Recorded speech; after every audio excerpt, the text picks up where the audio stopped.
Hello, my dear students. Welcome back to this lesson that's fifth in the series of the punctuation marks in English. In today's lesson, we will study brackets, parentheses, and braces. Are these words new for you? I hope you already know what are brackets, but parentheses and braces might be new words for you. But don't worry, we will take up all these things in detail, as these punctuation marks are less known by the learners. The reason behind this is that these brackets, parentheses, and braces are not used too much in writing. Like other punctuation marks, the full stop, the question mark, the exclamation mark, the comma, the apostrophe, etc. Dear students, as in the first lesson, I told you that we will study all these punctuation marks and we will categorize them into 5 categories. In the first category, we studied the terminal punctuation marks. Do you remember those 3 terminal punctuation marks? The full stop, the question mark, and the exclamation mark that are used to end a sentence. In the second category, we took the pause punctuation marks. The first among 3 is the comma, the second is the semicolon, and the third is the colon. And in the third category, we had the hyphen and dashes. Why did I say dashes? Because there are 2 types of dashes, N dash and M dash. If you haven't watched those 4 parts, I suggest that please do watch those 4 parts because that will make your concepts clear. Now let's study what are brackets, braces, and parentheses. Well, brackets, parentheses, and braces are symbols or signs used to contain words that are a further explanation or are considered a group. To make it simple, we can say it means, well, before you get confused between brackets and parentheses and braces, I will show you the symbols. On the screen, you can see 3 symbols. First symbol is the symbol of parenthesis. It's also known as round brackets. In American English, it's called parenthesis, and in the British English, it's called round brackets. So it's up to you that which name you want to memorize. You want to learn it by its shape, then you can call it round brackets. Or otherwise you can call it parenthesis. These are 2 names for the same symbol. And the second symbol indicates the brackets, square brackets. So when you see the shape of these brackets, it's easy for you to remember their names. The shape is round, so the round brackets. The shape is in square, so these are square brackets. Dear students, just notice the third symbol on this slide. This symbol is called braces. Actually, these are curly brackets. We can also call them curly brackets. Now, we have dealt with the shapes of these 2 brackets and their names. Now we will move further and we will see what are their functions, what are their uses in writing English. If we talk about them commonly, brackets are symbols that we use to contain extra information or information that is not part of the main content.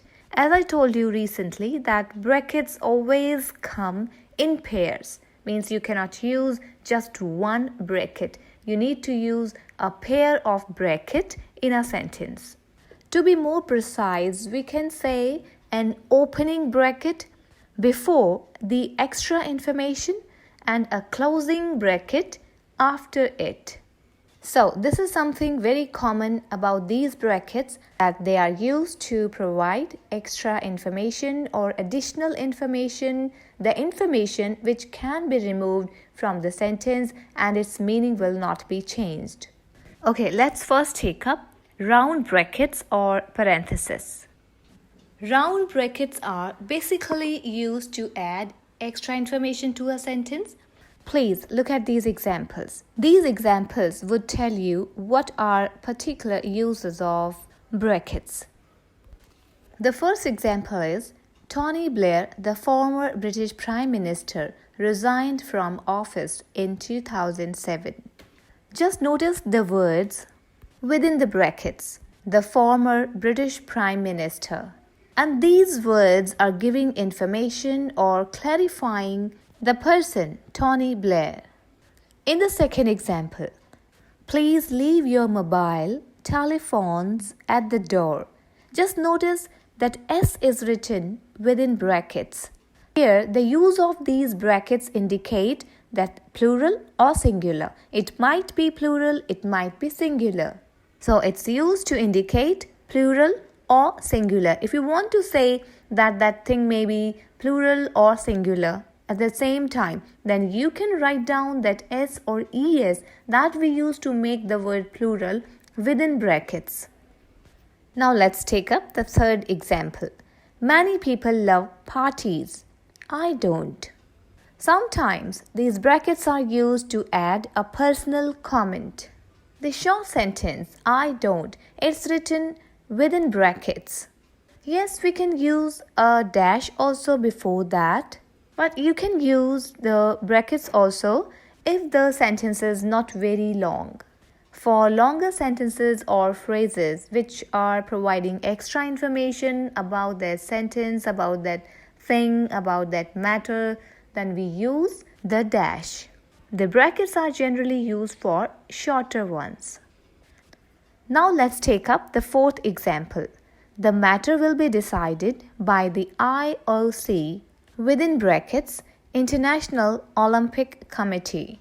Here in this example, we noticed International Olympic Committee, it's written within brackets. So it's defining the abbreviation that has been used before it. That's IOC. Here it's important to tell you that some grammarians believe that whenever possible we should use commas. That's why we see the less use of brackets. One more important thing, while using the brackets, just remember that the full stop, exclamation mark or question mark goes after the final bracket, unless the brackets contain a complete sentence. Just have a look on these two examples and this thing will be clear to you.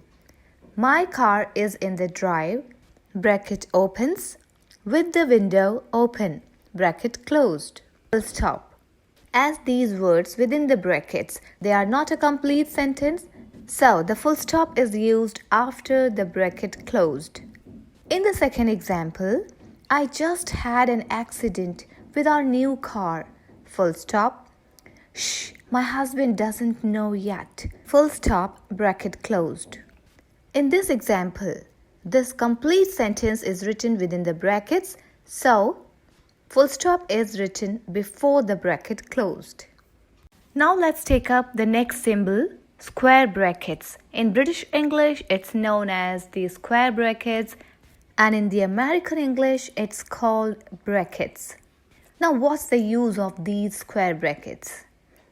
The square brackets are generally used when we want to modify another person's words. Here we want to make it clear that the modification has been made by us, not by the original writer. For example, let's take up the first sentence. The witness said, he, the policeman, hit me. In this example, the policeman, it's written in the brackets. That means these words are not said by the witness, but the speaker wants to make it clear who that person he is. So he added this information, the policeman, and that's why it's written within the brackets. Likewise, the round brackets, it's also used to add information. For example, the two teams in the finals of the first FIFA Football World Cup were both from South America, Uruguay and Argentina. The name of these two countries, Uruguay and Argentina, it's written within brackets. Why? Because this is some additional information which the speaker or the writer wants to convey. Sometimes these brackets are used to add missing words. For example, it is a good question. The one-letter word A is written within brackets here, and it's an article. Just it was missed earlier, so it was added later. So it's written within the brackets. It shows that this word was missed earlier and now it has been added to the sentence. The fourth example is also quite interesting. Look at the example. They will not be present. Within brackets, my emphasis. This word, my emphasis, shows that the bold word, not. This is the emphasis of the writer or the speaker. So it shows that the writer or the author is adding editorial or authorial comment in this sentence. In the fifth example, we see a very important use of brackets. That is to modify a direct quotation. Look at the example. He loves driving. S of the verb is written within the brackets. That means the original words were I love driving. So the quotation is modified here. That's why the words or the letters which were not in the original quotation, in the original words of the speaker, then we use brackets to put those words within the brackets. That it shows that these were not the original words of the speaker. These have been modified later. These brackets are also used within those round brackets. Suppose you are giving some information, you are writing something and you add something to that. In that case, first you will use round brackets and then within that round brackets, if you give some more information, then write that information within these square brackets and then again round brackets will be closed. For this we can say that square brackets can also be nested using square brackets inside round brackets. The next type of brackets are braces, which are also known as curly brackets, or you can remember it by this word. Curly brackets are called braces. Braces are used to contain two or more lines of text or listed items to show that they are considered as a unit.